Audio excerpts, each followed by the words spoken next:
MG Listeners, tahun 2022 akan segera berakhir. Namun peristiwa internasional selama tahun 2022 cukup memberikan perhatian global, terutama dalam hal kebijakan masing-masing negara dalam kondisi global yang tidak menentu.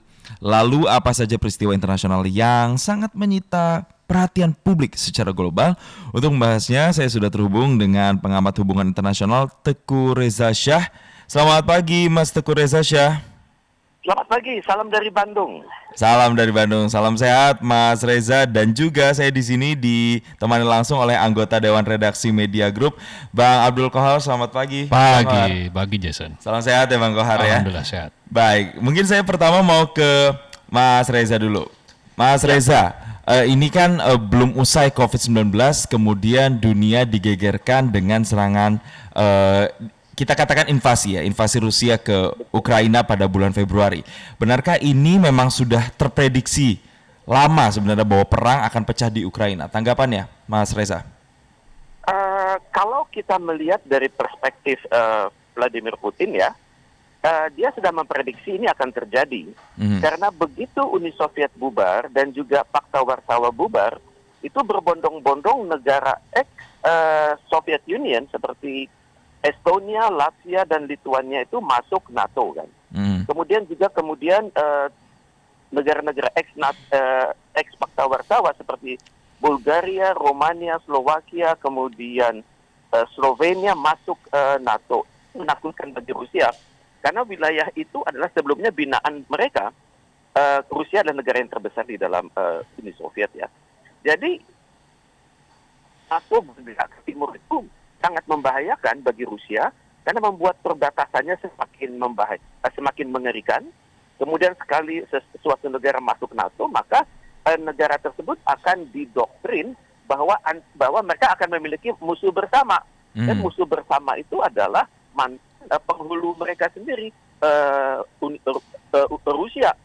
Jadi ini yang bikin Rusia sangat khawatir. Jadi daripada hal ini berlanjut terus, apalagi sebelum Ukraina menjadi anggota NATO, Ukraina sudah banyak terlibat dalam kegiatan KTT NATO, kemudian membuat parade NATO di dalam negerinya. Ini menyadarkan Rusia bahwa cepat atau lambat dia itu akan diserang secara kolektif. Jadi dalam konteks ini saya bisa mengerti kenapa Putin melakukan yang namanya special military operation, tapi oleh dunia disebutnya invasi. Itu memang ya intinya suatu serangan dari negara yang bertetangga. Dan ini sudah berlangsung 300 hari ini. Dari minggu ketiga bulan Februari ya. Dan kedepannya ya kita cemas-cemas kan, karena sementara waktu kita berpikir mungkin akan ada serangan nuklir terbatas, kemudian yang terjadi sekarang adalah kelangkaan energi, kemudian kelangkaan pangan dan naiknya biaya hidup di seluruh dunia, dan ini bisa mengundang bahaya lebih lanjut. Ya, ini pengaruhnya bahkan sampai ke rantai pasok secara global begitu. Saya mau mereview lagi ini, Mas Reza. Berarti sebenarnya invasi yang terjadi atau serangan-serangan yang selama ini terjadi berbulan-bulan ini tidak hanya semata-mata karena Ukraina yang coba ditarik-tarik oleh NATO, tapi ada faktor lainnya memang sudah sejak lama. Artinya ini akumulasi begitu, Mas Reza. Betul, tepat sekali akumulasi. Dan media massa kan kita sangat tergantung pada suplai dari barat kan. Misalnya BBC, CNN, CNBC, kemudian Reuters, AFP, itu kan dari barat. Jadi kalau dilihat dari perspektif barat ya ini hak suatu negara untuk menjadi demokratis, hak suatu negara untuk lebih maju, dan hak negara tersebut untuk berasosiasi dengan organisasi lain. Dan kalau kita lihat dari perspektif Rusia, ini adalah secara bertahap terjadi permusuhan global atas diri saya begitu. Jadi memang kita ini di Indonesia harus adil ya, tengah-tengah ya. Kita mengerti aspirasi Amerika Serikat dan sekutunya. Kita juga memahami aspirasi Rusia sebagai negara besar yang ingin kembali memimpin seperti Uni Soviet dulu, dan sekarang merasa dirinya sangat terancam. Ya, perbatasannya sangat panjang. Kemudian NATO itu mulai mensuplai Ukraina dengan persenjataan yang sangat canggih ya. Yang terakhir nilainya itu sekitar $2 miliar.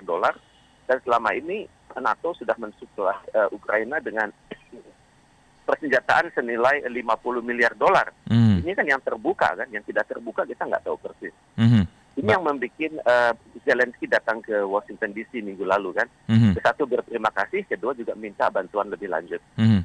Baik, saya mau ke Bang Kohar. Bang Kohar, Ya. berbicara soal trigger dari invasi Rusia ke Ukraina ini kan tidak hanya soal permasalahan Donbas dan juga Donetsk begitu, tapi ada permasalahan-permasalahan lain sebelumnya.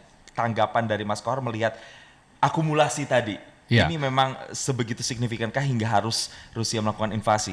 Peringatan yang diberikan oleh Putin kan sudah dari sekitar tahun 2018 ya, bahwa Eropa Barat dan juga Amerika ya sebagai kampionnya itu diperingatkan oleh Putin untuk tidak terlalu mengacak-acak kira-kira begitu wilayah yang ada di Rusia atau kekuasaan Rusia, dominasi Rusia.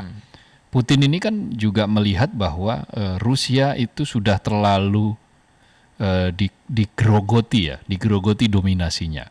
Bagaimana tidak digerogoti dari sebuah negara yang menjadi poros pendulum, pemimpin dari sebuah pendulum, lalu tiba-tiba dia ingin dilemahkan selemah-lemahnya. Faktor yang diingatkan oleh Putin adalah campur tangan Amerika, Eropa, NATO dalam latihan bersama kan di sekitar wilayah Rusia yang intensinya selalu meningkat dari waktu ke waktu. Lalu kemudian di tahun 2021 itu ada peringatan yang jauh lebih keras lagi dari Putin terhadap NATO, terhadap Eropa dan juga Amerika sebagai sekutunya untuk tidak lagi menggelar latihan militer bersama yang eksesif. Tetapi alih-alih mendengar ya peringatan dari Putin, NATO justru melaksanakan menggelar kegiatan militer yang lebih eksesif di situ. Bahkan demonstratif di wilayah itu. Maka yang terjadi kemudian Rusia memperingatkan negara-negara di sekitar wilayahnya untuk tidak usah mengikuti NATO. Tetapi peringatan itu diabaikan. Maka Putin mengancam akan menyerang negara-negara di wilayah sekitarnya untuk melindungi Rusia dari ancaman itu pada nanti bulan Januari hingga Maret. Tetapi faktanya ternyata eskalasinya jauh lebih cepat daripada itu. Maka di minggu ketiga bulan Februari kita saksikan Rusia ternyata betul-betul menyerang. Ya, mereka membahasakannya sebagai upaya untuk menghindari lebih jauh serangan terhadap kepentingan Rusia di perbatasan. Serangan terhadap Rusia dan kepentingan Rusia. Maka yang kita saksikan sampai saat ini adalah dampak ikutan yang ternyata luar biasa dari perang yang ada di Rusia Ukraina itu. Gas, kita tahu bahwa Rusia ini memasok 43% gas untuk Uni Eropa. Sekarang musim dingin, maka negara-negara Eropa kebingungan mencari bagaimana gas alam ini bisa dipasok dari tempat lain. Jerman dan Spanyol sebagai negara terbesar yang memasok gas dari Rusia sekarang juga sudah mulai kelimpungan. Beberapa saat yang lalu kan menghemat. Lalu Polandia yang memang menggantungkan gasnya terhadap Rusia sekarang juga sedang kebingungan untuk mencari itu, walaupun menurut mereka sudah dapat kompensasi dari Norwegia, wilayah yang juga aman, yang bisa memasok gas dari Norwegia, dari Turki, pipa gasnya bisa langsung kan ke negara-negara mereka. Atau Inggris yang tidak terlalu bergantung dari Rusia sekarang juga mulai membagikan pasokan energinya ke negara-negara lain. Yang juga tidak kalah penting adalah rantai pasok makanan yang sangat terganggu karena pasokan gandum dunia itu 20% sampai 23% itu sangat tergantung pada Rusia. Ditambah lagi misalnya juga Ukraina. Nah, ketika Ukraina tidak bisa memasok gandum karena dihalang-halangi oleh Rusia, kemudian Rusia juga menyetop stok gandum, lalu India yang juga punya stok gandum yang lumayan besar di dunia juga mengurangi pasokannya karena kepentingan untuk mengamankan dalam negeri, pasokan pangan di dalam negeri. Ini yang kemudian membuat perang ini kian pedih, kian panas, kian membuat panas, dan ya kita tahu Putin tidak akan menurunkan egonya. Nah, mestinya negara-negara di kawasan, di Eropa, lalu kemudian juga Amerika, negara-negara dunia, ya kita harapkan mau mengurangi tensi ini, karena dampak dari perang ini sudah luar biasa. Setelah COVID, kemudian perang, dampak ekonominya luar biasa. Amerika Serikat dihantam badai resesi, Uni Eropa juga begitu, lalu ada krisis pangan, krisis energi, yang membuat beberapa negara di dunia sekarang tidak bisa berdaya. Dan apakah itu ada berdampak bagi Indonesia? Jelas. Negara-negara tujuan ekspor kita itu akan mengurangi ekspornya, tekstil misalnya. Amerika kan pasar ekspor tekstil kita kan ke Amerika sangat besar, ke Eropa. Pasti akan terganggu karena di sana mereka ya sekarang mengamankan pasokan pangan dulu. Dan energi dulu, ketimbang misalnya untuk membeli pakaian atau tekstil meskipun ada. Jadi akibat selanjutnya apa? Di dalam negeri PHK. Laporan dari Asosiasi Tekstil, Asosiasi Garment, Asosiasi Serat, itu sudah ada 100.000 karyawan di bidang tekstil yang terkena pemangkasan dan PHK.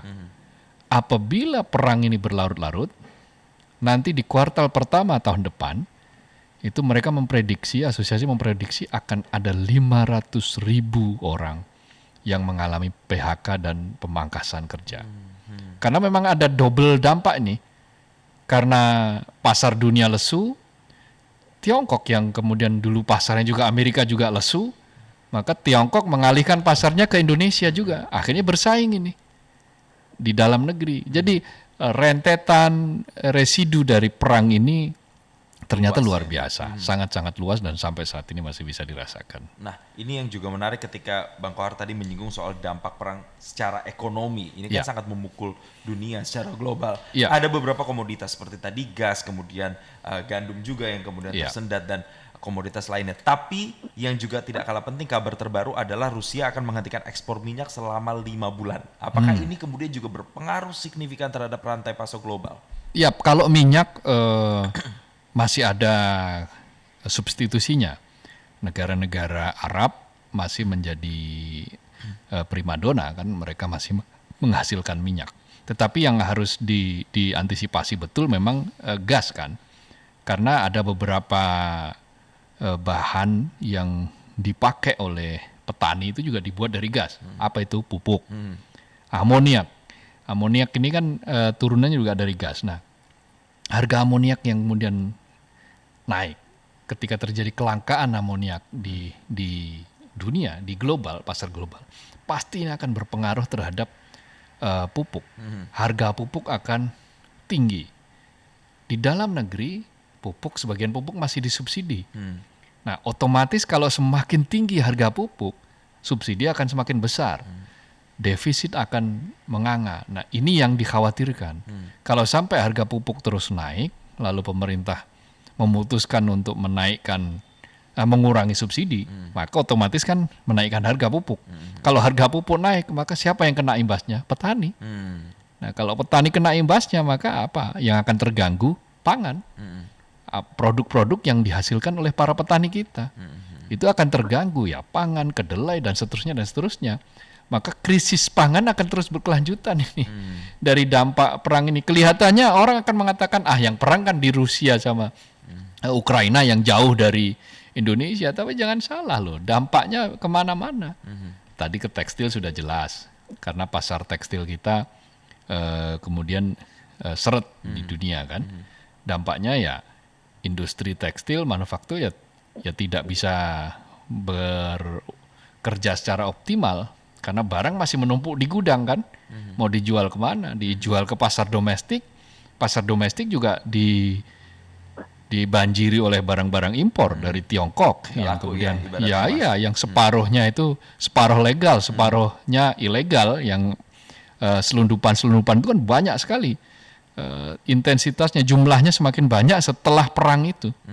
Karena beberapa negara sekarang sudah mulai memproteksi negara masing-masing. Nah, kalau kita tidak melakukan berbagai upaya, ya tentu saja akan semakin repot. Ya upaya paling penting adalah menghentikan bagaimana supaya perang ini segera berhenti. Itu loh. Sehingga persoalan-persoalan krisis yang sudah melanda kita ini bisa kita tangani segera gitu. Baik, saya mau ke Mas Reza lagi. Mas Reza, ini dikatakan oleh Bang Kohar ternyata dampak terhadap krisis pangan ini bisa dikatakan ngeri-ngeri sedap ini, karena kalau tidak diantisipasi atau tidak dihentikan, krisis pangan ini akan berkelanjutan. Tanggapannya atau insight-nya, Mas Reza? Bangsa yang mawas diri itu saya pikir akan menggunakan momentum ini buat menggerakkan swasembada pangan ya. Jadi mereka itu swasembada dalam artian mencoba mandiri sebisa mungkin ya, sebisa mungkin, mengurangi impor. Kemudian pada saat yang sama juga diversifikasi pangan. Dalam hal ini negara-negara itu agar tidak tergantung kepada satu sektor saja. Kalau untuk Indonesia, saya pikir kita janganlah selalu tergantung pada beras, tapi juga memikirkan sumber-sumber lain, misalnya sagu, ketela, kemudian jagung, kemudian umbi-umbian yang tersebar di seluruh Indonesia. Itu yang pertama ya. Kemudian juga diversifikasi energi. Terasa sekali ya kalau sebagian negara tergantung pada gas dan minyak. Kita pun kedepannya akan menjadi net importer minyak. Alangkah baiknya kita mempercepat kemandirian energi, misalnya bergerak pada nuklir.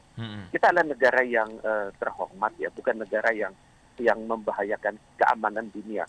Sudah tiba saatnya kita memikirkan energi nuklir untuk transportasi, energi nuklir untuk industri, energi nuklir untuk kesehatan, kemudian nuklir juga untuk pertanian.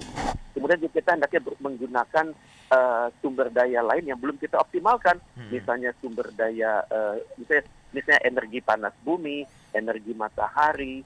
Jadi hal-hal ini yang hendaknya tepat kita pikirkan begitu. Saya pikir bukan harus lebih dari sekedar mikir ya. Sudah membuat ini plan of action. Jadi kita nggak tahu ini perang sudah berlangsung 300 hari. 300 hari ke depan ya akan seperti apa? Saya duga akan semakin membahayakan karena kita perhatikan Rusia ini egonya makin naik ya. Karena dia melihat ya kelangkaan energi ini membuat NATO itu secara psikologis pecah. Di negara-negara seperti Jerman, Italia, Perancis yang punya ketergantungan energi tinggi pada Rusia itu mulai melunak. Yang keras itu kan hanya Amerika Serikat dan Inggris yang berada di luar Eropa. Negara seperti Perancis dan Jerman mereka sudah merasakan begitu betapa dahsyatnya perang dengan Rusia pada saat musim dingin. Jadi untuk itu ini juga berdampak, misalnya Rusia yang semakin garang, kemudian NATO yang semakin goyang, kemudian juga Cina yang menggunakan momentum ini untuk mempercepat ini istilah mereka itu peaceful rise to power ya. Dia punya target tahun 2025 dan target 2030 dan dia sudah siapkan dengan Belt and Road Initiative dan untuk itu kan harus lewat jaminan-jaminan juga, jaminan lewat konsesi jangka panjang yang dibuat bersama negara-negara yang tergantung dalam Belt and Road Initiative tersebut. Jadi tidak mustahil keadaan ini akan membuat Cina berpikir Barat lengah, kemudian Taiwan juga sendirian, ya sudah dilakukanlah gangguan terhadap Taiwan berbarengan dengan gangguan di Laut Cina Selatan atas wilayah Taiwan. Jadi kalau sudah atas wilayah yang diklaim oleh Taiwan, dalam kondisi begini kan ASEAN juga semakin bingung karena kita menganut prinsip One China Policy. Misalnya bagaimana kalau Taiwan diserang ya kita nggak bisa ngapa-ngapain. Kemudian bagaimana kalau wilayah di Laut Cina Selatan yang diklaim Taiwan diserang, tentu akan berdampak kepada wilayah-wilayah yang juga diklaim oleh saudara-saudara kita di ASEAN. Malaysia, Filipina, Vietnam, dan Brunei punya tuntutan di wilayah tersebut. Dan kalau nanti sudah senggol-senggolan dengan ASEAN, ini akan berdampak juga kepada Natuna kita. Apalagi China sudah membuat ancaman lewat namanya Nine Dash Line itu. Dan hal ini akan berdampak. Jadi kita yang paling bisa kita lakukan adalah waspada ya. Siaga, waspada, kemudian kalau dalam bahasa manajemennya itu ketahanan nasional, kewaspadaan nasional, dan kita Baik. mencoba bersahabat dengan sebanyak mungkin negara-negara di dunia agar pada saat kita terganggu kita banyak mitra untuk berpikir dan mitra untuk yang berkoalisi secara Baik. psikologis dan mitra di PBB. Tapi yang utama tadi ya mengutamakan kemandirian pangan, kemudian mengupayakan energi baru terbarukan, itu juga menjadi salah satu concern yang kemudian harus dipikirkan oleh Indonesia terkait dengan mengantisipasi krisis pangan ini. Saya kembali lagi ke Bang Kohar, tadi menyinggung soal upaya dari Rusia yang ingin menyetop ekspor minyak ke sejumlah negara. Saya jadi teringat, ini kan berarti ada hubungannya kalau Indonesia kita nggak jauh-jauh soal BBM yang harganya selalu naik turun. Nah ini apakah juga akan berpengaruh dan sesignifikan apa nih Bang Kohar? Kalau gini, kita lihat dari riwayat harga minyak yang pernah meledak, tiba-tiba meledak ya, dari 60 dolar per barrel ya, sampai 70-an gitu.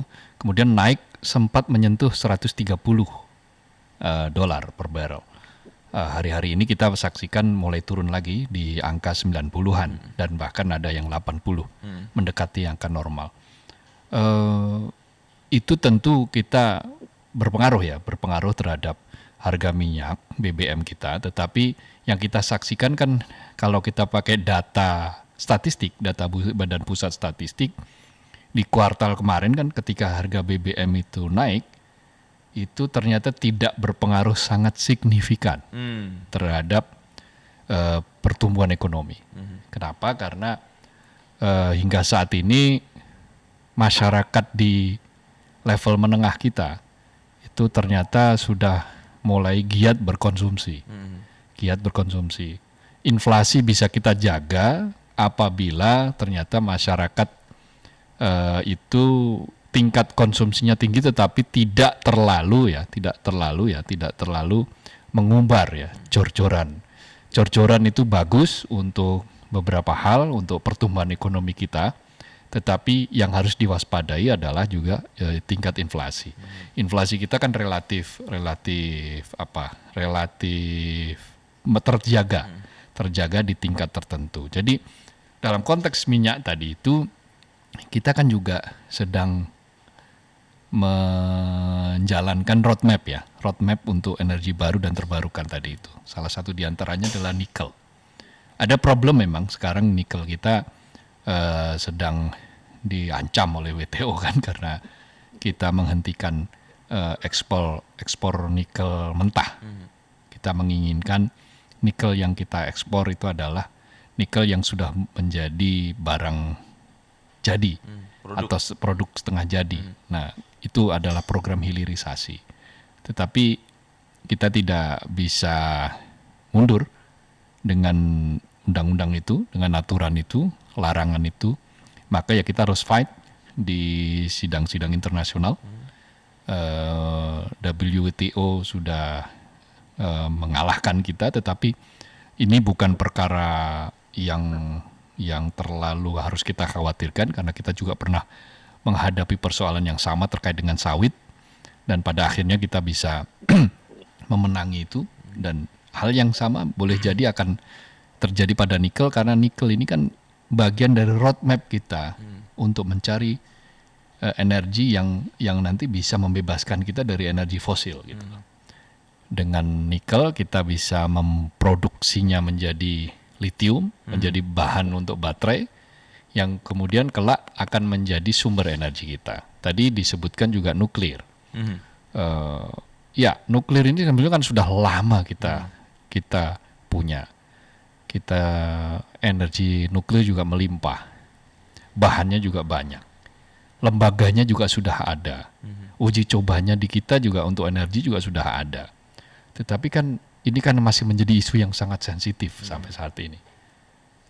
Sensitivitasnya itu lebih terutama karena faktor keamanan. Masyarakat belum bisa diyakinkan, belum bisa percaya bahwa nuklir ini tidak bocor, katakanlah begitu ya. Bahwa nuklir ini aman di kita bisa aman, kita bisa menggaransi bahwa tidak akan bocor. Seperti kasus Chernobyl dulu misalnya, yang sangat mengkhawatirkan. Tapi kalau nuklir untuk senjata sih kita yakin Indonesia bangsa yang beradab. Indonesia sudah memiliki riwayat pahit bagaimana dijajah oleh Belanda gitu ya. Dalam situasi perang, maka kita hanya memanfaatkan nuklir untuk energi, kita manfaatkan nuklir untuk beberapa hal-hal yang memang maslahat buat kemanusiaan. Problemnya adalah trust pada tingkat keamanan. Ya. Itu saja. PR-nya itu ya. PR-nya di situ. Nah, karena itu ketika nanti misalnya Rusia betul-betul menyetop minyak, ekspor minyak ke negara, kita tidak khawatir karena kita sudah punya katup pengaman. Kita tidak khawatir karena negara-negara yang tergabung dalam OPEC bisa menambah produksinya. Arab Saudi bisa menaikkan produksi, Qatar bisa menaikkan produksi, beberapa negara bisa menaikkan produksi. Bahwa ada gejolak harga minyak, ya, tetapi mungkin tingkat gejolaknya tidak seperti ketika diramalkan akan mencapai katakanlah misalnya 200 bahkan 300 dolar per barrel karena sudah ada komitmen-komitmen yang sudah bisa dihasilkan oleh negara-negara penghasil minyak gitu. Terantisipasi begitu ya. Ya, Bang betul, Kohar, ya. betul. Baik, Bang Kohar dan juga Mas Reza, kita beralih ke topik selanjutnya yang juga ini mencuri perhatian dunia atau perhatian global selama tahun 2022, yaitu terkait dengan kematian Ratu Elizabeth. Saya mau ke Mas Reza dulu. Ini Ratu Elizabeth II wafat pada bulan September 2022. Sempat ada kekhawatiran bahwa monarki Inggris akan berakhir di persemakmuran karena Australia selalu menginginkan lepas dari persemakmuran. Tanggapan Mas Reza? Betapa agungnya Ratu Elizabeth ini dapat kita lihat dari komentar pemimpin dunia ya. Mereka menggunakan kata kunci seperti 70 tahun itu adalah era Elizabeth yang tidak tergantikan. Kemudian juga pemimpin lain mengatakan Elizabeth ini adalah ibu negara, ibu bangsa, dan juga ibu dari negara-negara Commonwealth. Kemudian dari Inggris sendiri dikatakan rasanya dunia ini kelam gitu begitu Elizabeth meninggal. Ratu Elizabeth yang kedua meninggal. Ini yang terjadi. Pertama secara psikologis dunia masih dekat dengan figur beliau pertama, dan yang kedua, kalaupun ada harapan untuk menjadi republik seperti negara-negara di Australia, saya perhatikan ini adalah isu yang berkembang untuk menaikkan pamor para tokoh-tokoh mereka karena ingin tampil beda. Karena harus kita akui masyarakat di Australia, Selandia Baru, Kanada yang sangat pro kerajaan itu adalah mereka yang usianya makin sepuh ya. Jadi tentunya ide-ide republik ini digunakan juga buat menaikkan pamor pribadi tokohnya, menaikkan pribadi partainya itu sendiri. Namun dalam kenyataannya kita melihat bahwa Inggris ini biasanya sudah lama dia menghadapi gejolak seperti ini, apakah monarki itu makin relevan atau tidak. Dan sekarang trennya memang sedang turun ya, karena Charles sedang tampaknya sulit menjadi figur seperti ibunya. Kemudian pada saat yang sama ekonomi Inggris juga sedang turun. Kemudian peranan Inggris di dalam NATO juga dipertanyakan. Jadi Inggris juga pada saat yang sama mencoba mencari pasar-pasar baru pasca Brexit. Ini adalah transisi yang sangat sulit dihadapi oleh Inggris. Tapi biasanya kan Inggris bisa lolos dari itu kan. England rules the waves. Dan cuman masalahnya teknologi puncak dunia ini bukan di Inggris lagi, sudah nyebar. Teknologi puncak itu sudah ada di Amerika, di Jepang, di Uni Eropa, di Rusia, dan di Cina. Jadi kedepannya memang sulit bagi Inggris, tapi bagaimanapun juga Inggris harus membuat agar Commonwealth itu relevan, monarki itu relevan. Ya, yang mereka punya sekarang kan warisan demokrasi di negara-negara Commonwealth. Juga generasi muda Commonwealth itu jumlahnya besar itu, sekitar 45% itu dapat dikategorikan sebagai demographic bonus dari kalangan Commonwealth. Dan ini yang sekarang sedang menunggu bagaimana mereka bisa disapih dengan baik oleh Inggris. Jadi kalau Inggris bisa menggunakan teknologi tepat guna, kemudian melakukan alih pengalaman dari wilayah Commonwealth satu ke wilayah yang lain, kemudian alternatif teknologi, kemudian teknologi yang sesuai dengan prinsip-prinsip SDG. Kalau ini dilakukan, maka saya perkirakan Inggris bisa bertahan, tapi yang namanya transisi itu kan perlu waktu kan. tidak akan secepat yang kita harapkan, tapi bagus bagi Inggris ini adalah proses pembelajaran, dan bagi masyarakat di Inggris juga mereka melihat ternyata figur ibu ini tidak tergantikan.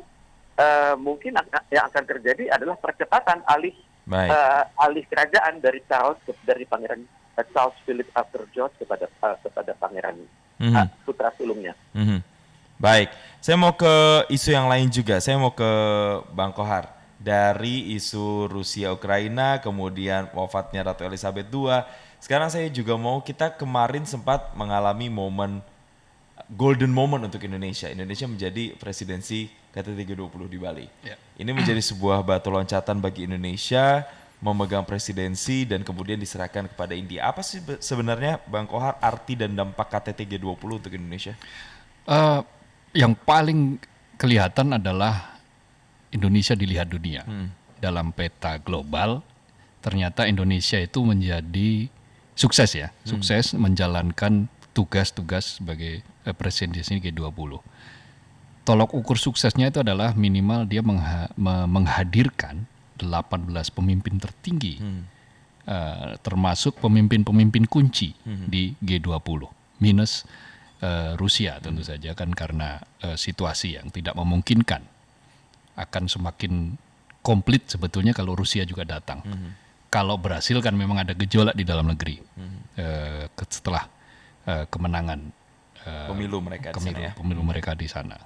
Lula da Silva, kemudian Bolsonaro yang sedang menghadapi persoalan suara di sana.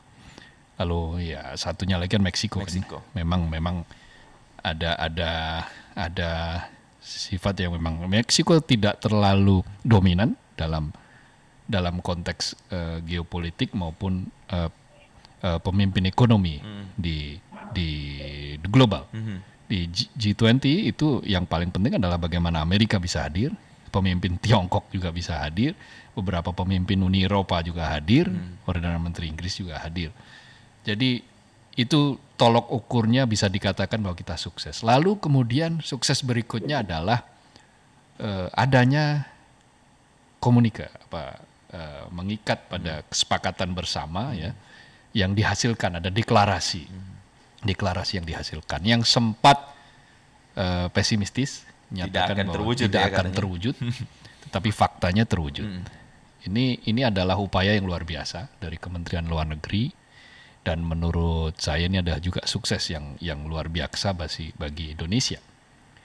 Lalu yang berikutnya adalah ya tentu saja ada beberapa kerjasama ekonomi yang dihasilkan dari ini komitmen lah paling tidak komitmen yang dihasilkan dari setelah G20 ini. Artinya secara umum Indonesia berhasil membetot dunia meskipun memang tentu saja ini karena kerjasama ekonomi tetap jangan diharapkan untuk secara luas begitu ya bisa menghasilkan kerjasama non ekonomi atau keputusan non ekonomi.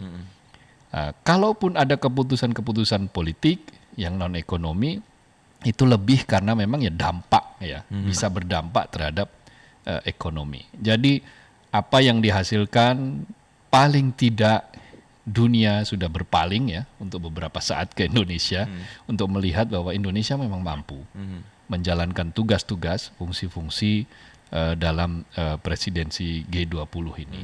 Meskipun ada perang dan salah satu pemicu perang itu adalah negara anggota G20, tetapi Indonesia bisa membawakan ini secara smooth, secara lancar begitu. Dan ujungnya adalah terjadi deklarasi meskipun ini bukan perkara mudah nih karena dari mulai bulan Februari Maret itu kan sudah macet ini perundingan itu sudah tidak ada lagi sehingga ketika muncul itu pernyataan bersama bahkan deklarasi itu sesuatu yang luar biasa dan akhirnya ini menjadi yang indah untuk di ujung. Tapi yang paling penting adalah bagaimana dampak selanjutnya setelah ini. Dampak selanjutnya setelah ini bagaimana peran Indonesia ke depan dalam konteks ekonomi global menghadapi resesi global seperti apa.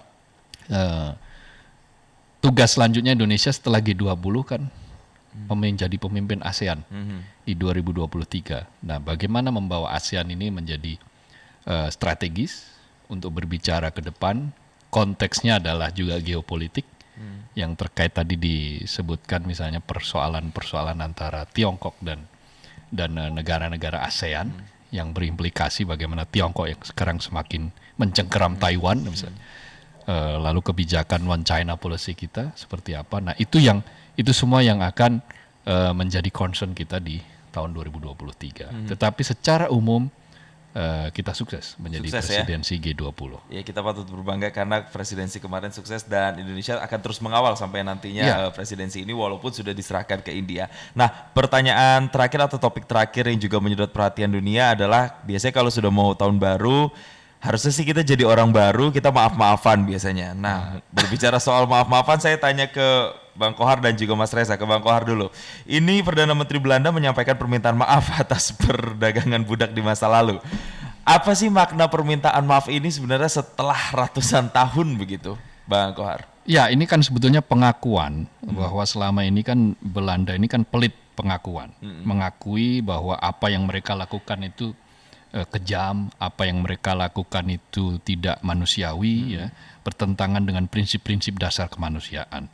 Nah, apa yang disampaikan oleh Perdana Menteri Belanda dalam pidatonya kemarin itu adalah jelas bahwa Perdana Menteri Mark Rutte yang secara resmi meminta maaf atas praktik perbudakan oleh pemerintah Belanda yang disebutnya sebagai kejahatan terhadap kemanusiaan. Nah, itu sebuah langkah awal. Ini sebuah langkah awal yang sangat penting karena sudah puluhan tahun itu tidak diakui sebagai sebuah penjajahan. Bahkan Belanda itu tidak mengakui kemerdekaan tahun 45, yang diakui itu adalah ya kemerdekaan 49 misalnya seperti itu. Tetapi paling tidak permintaan maaf ini langkah penting untuk menuju langkah-langkah konkret berikutnya. Karena kan selama ini kan biasanya kan begitu permintaan maaf itu kan diikuti dengan langkah-langkah konkret. Nah, langkah konkret apa itu yang sejauh ini kan belum terlihat gitu kan. Pernah beberapa saat yang lalu kan ada permintaan maaf juga dari Belanda atas beberapa tindakan kekejaman ya, tindakan kekejaman di masa penjajahan. Nah, setelah itu langkah konkretnya juga masih ditunggu. Nah, sekarang ini ketika meminta maaf secara resmi atas perbudakan, kejahatan terhadap kemanusiaan masa lalu itu selama 250 tahun yang diakui sebagai itu, maka ya langkah konkret selanjutnya apa? Ada kompensasi apa terhadap itu? Ya, inisiasi sosial apa yang dihasilkan? Memang ada janji-janji misalnya akan ada inisiatif ya, beberapa inisiatif ya dengan nilai katakanlah misalnya 200 juta euro yang akan mulai digerakkan mulai tahun depan. Ya, tentu kita sedang menunggu ini langkah-langkah konkret seperti apa, tetapi ini harus kita sambut Baik ya. baik, dan ini penting bagi sejarah bahwa ternyata kejahatan kemanusiaan, sesuatu yang terjadi itu sangat perih, sangat pedih dan membuat sebuah negara itu bisa terseok-seok dalam perjalanannya, dan karena itu harus diakhiri. Jangan sampai ada lagi praktik-praktik serupa itu terjadi di belahan bumi ini, di negara manapun, oleh siapapun yang merasa kuat kepada yang sebetulnya punya potensi kuat, tetapi karena perbudakan, karena penjajahan menjadi lemah, menjadi ya sumber dayanya kemudian ya dikerdilkan oleh proses-proses perbudakan itu, dan itu kan yang dilakukan oleh Belanda. Lalu kita kan kemudian berkutat pada SDM yang lemah, divide et impera, saling perang antara saudara sendiri demi kekuasaan dan seterusnya, yang semua ahli mengatakan bahwa ini merupakan bagian dari reproduksi perbudakan yang dibuat oleh Belanda. Nah, permintaan maaf ini adalah pintu yang sedang dibuka gitu. Belanda sedang mengetuk pintu kita. Nah, tergantung kita akhirnya bagaimana kita melanjutkan upaya-upaya ini dan apa yang selayaknya kita dapat, proses-proses seperti apa, misalnya memberikan kompensasi sekolah, menaikkan derajat sumber daya manusia kita, lalu kerjasama di bidang teknologi, inisiatif-inisiatif yang pokoknya membuat Indonesia menjadi semakin maju. Itu penting untuk dilakukan sebagai wujud dari permintaan maaf ini. Karena kan ketika penjajahan kan bukan hanya perbudakan loh yang dilakukan, tapi juga ekonomi kita dikeruk kan. Melalui VOC itu kan ekonomi kita dikeruk, potensi ekonomi kita kan habis dengan penjajahan itu kan. Alam kita dikeruk, potensi kita dikeruk, bahkan ketika kerajaan Belanda memperingati kemerdekaan menggunakan uang dari hasil perbudakan gitu kan untuk perayaan ya, merayakan hari kemerdekaan. Maka kan muncul buku waktu itu kan, Andai Aku Orang Belanda kan gitu. itu Acts in the Wars gitu kan ya, yang menunjukkan, mengkritik bagaimana cara Belanda itu sudah mengambil uang itu dipakai untuk perayaan kemerdekaan Belanda mereka, dan kemudian sambil mereka merayakan kesenangan, kebahagiaan di atas penderitaan bangsa lain, dalam hal ini adalah Indonesia, sambil menginjak gitu kan, berpesta sambil di bawahnya itu digambarkan menginjak punggung rakyat Indonesia. Itu suatu kekejaman yang luar biasa yang kemudian akhirnya diakui, dan pengakuan ini mudah-mudahan tulus sehingga diikuti oleh langkah-langkah konkret berikutnya. Ini yang kita harapkan. Nah, saya mau tanya ke Mas Reza.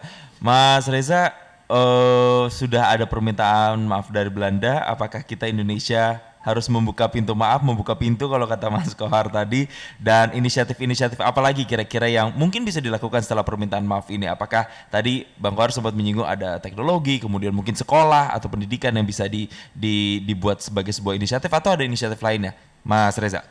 Saya pikir permintaan maaf itu sudah diajukan ya, dan sebagai negara yang beradab ya kita terima maaf itu kan. Tapi bagaimanapun juga, least we forget kan. Banyak hal yang kita harus maklumi bersama. Apa yang Anda definisikan dengan maaf itu? Karena seringkali lidah itu kan tidak bertulang gitu. Seringkali hari ini maaf, besok ngulang lagi kan. Mungkin kita harus memberi pertanyaan lebih lanjut. Itu maaf atas perbudakan yang di mana begitu. Karena pada saat Belanda datang sekitar 350 tahun silam, yang dibinasakan itu sebenarnya adalah peradaban Nusantara.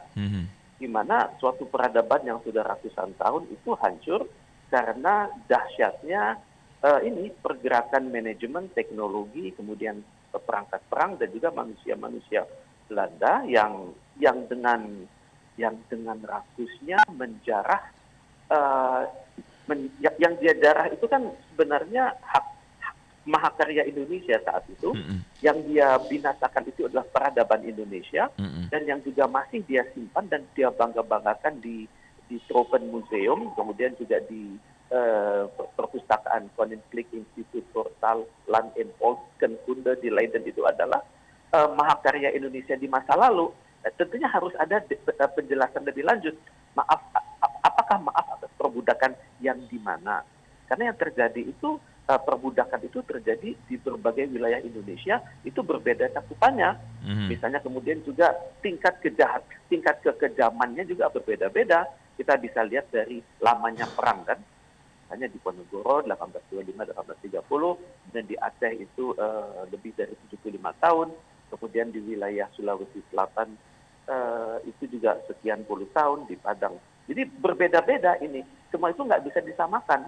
Jadi kita harus minta penjelasan maaf yang mana begitu. Maaf yang di pulau mana, maaf atas peradaban mana, kemudian juga kehancuran peradaban itu kan levelnya beda-beda. Jadi hal ini yang harus Belanda klarifikasi. Karena kejahatan perang itu kan menyisakan sentimen sejarah yang berbeda-beda di berbagai wilayah nasional. Misalnya kalau kita ke Banten, kita masih bisa melihat puing-puing kesultanan yang dihancurkan. Kalau kita datang ke Aceh, kita masih bisa lihat puing-puing museum yang yang apa ya, yang karya-karya intelektual masa itu dijarah dan disimpan di Belanda dan juga di wilayah-wilayah Eropa yang lain. Jadi tolong Belanda identifikasi dulu, maaf itu maaf untuk apa? Karena tidak bisa kata itu digunakan buat seluruh wilayah Nusantara. Itu yang Harus pertama, spesifik ya. Yang mana ya? Betul. Kemudian yang kedua adalah dia kalaupun dia janji akan memberikan sesuatu dengan nilai jutaan ponsel, jutaan euro tertentu. Itu kan tidak bisa apa ya?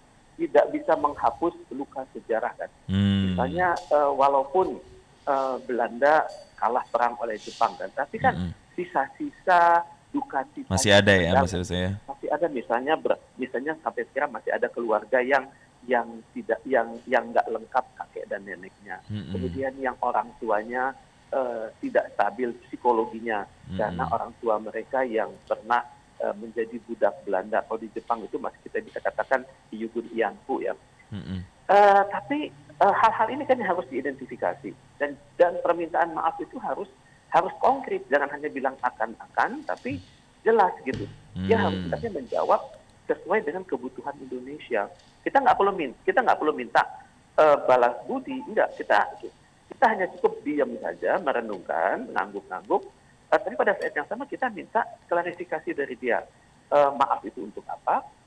Kemudian juga kedepannya Anda akan menyalurkan apa gitu. Karena darah nenek moyang kita itu tidak bisa dinilai dengan ratusan juta US dollar maupun pound sterling. Ini adalah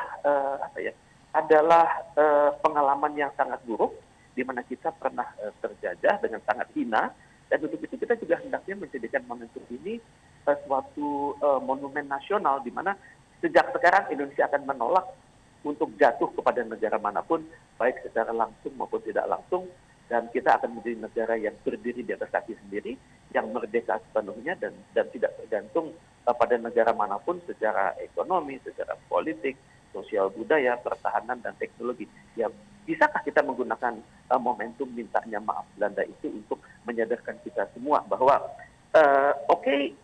dia sudah minta maaf, tapi selanjutnya kepada diri kita sendiri, kita ingin jadi bangsa seperti apa begitu. Dan juga permintaan maaf itu jangan hanya ditujukan pada Indonesia, tapi kepada seluruh masyarakat dunia, bahwa yang sudah dihancurkan adalah peradaban dunia dan juga adalah hak asasi manusia. Jadi jangan sampai negara yang menghancurkan peradaban dunia hanya menjadi maaf hari ini dan besok ini mengajarin dunia bahwa HAM itu seperti apa gitu. Jadi gimana ya? Mereka sudah berbuat salah, mereka sudah menghancurkan peradaban, dan hendaknya mereka sadar gitu. Dan selanjutnya tidak lagi menjadi malaikat dari hak asasi manusia di dunia yang mengajarin dunia bagaimana berperilaku secara HAM. Ini yang Belanda sebenarnya harus ingat ke depannya. Baik, ada upaya untuk tidak hanya minta maaf ke Indonesia, tapi juga ini secara internasional atau secara global. Terakhir saya mau ke Mas Reza dan Bang Kohar, singkat saja, apa resolusi untuk Indonesia di tahun 2023, Mas Reza? Pertama kita harus belajar ya dari perang Rusia-Ukraina ini bahwa negara-negara dunia itu rentan secara energi, rentan secara bahan pokok makanan, dan juga rentan terhadap stabilitas.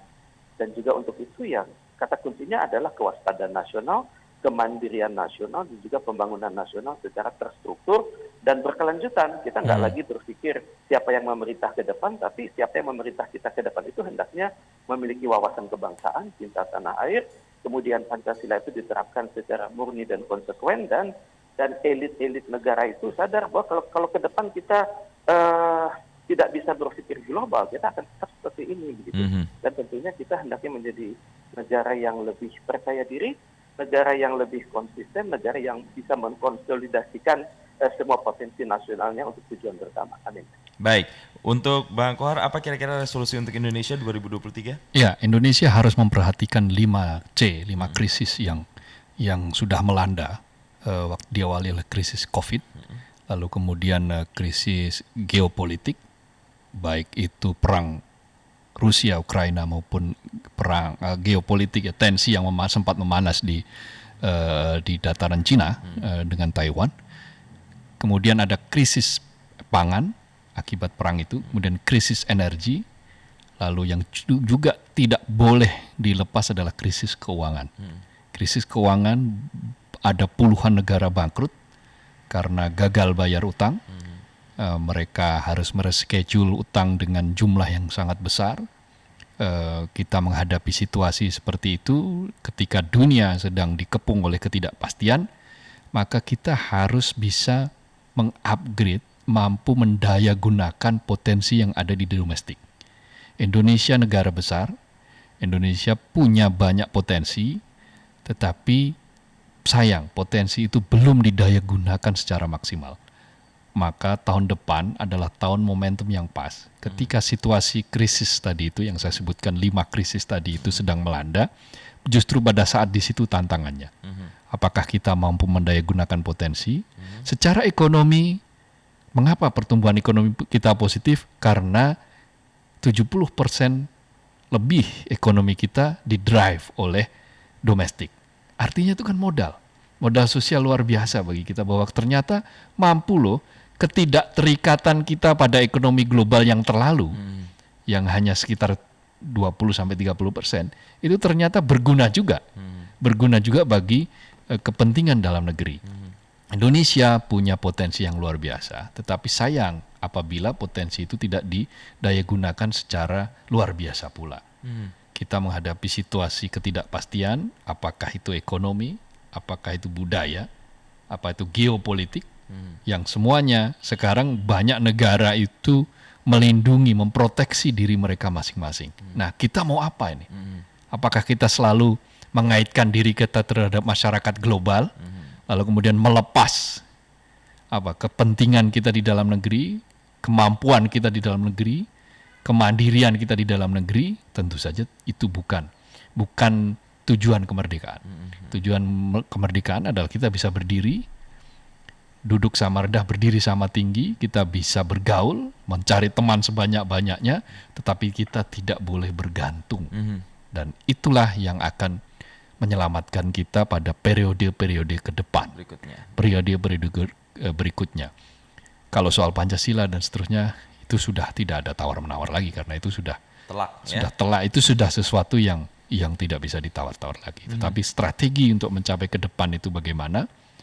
Kita dengan mendayagunakan kemampuan domestik kita mampu, kita bisa kok. Buktinya kita bisa struggle kok. Kita bisa bertahan dalam situasi kepungan krisis yang luar biasa. Kita masih bisa bertahan, dan harapannya ke depan kita akan menemukan solusi-solusi yang berbasiskan kekuatan domestik kita. Itu yang kita harapkan bisa dilakukan oleh Indonesia di tahun 2023. Tantangan akan banyak ke depan, mulai dari 5C tadi, dari COVID sampai dengan keuangan.